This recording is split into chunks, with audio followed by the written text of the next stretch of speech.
Yo, this is day 2 of asking my future self a question. So this is question number 2.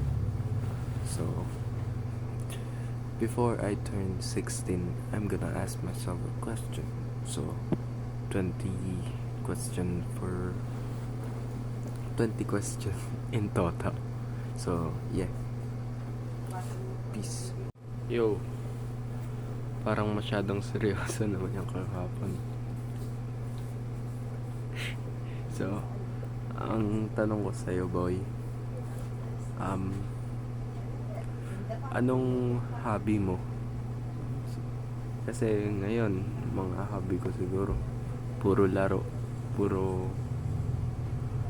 siguro, nagbabasa rin naman akong Bible. Sa Genesis pa lang ako.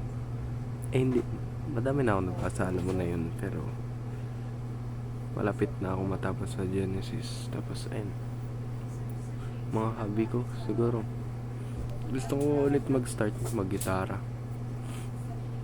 Ikaw ba? Ayun.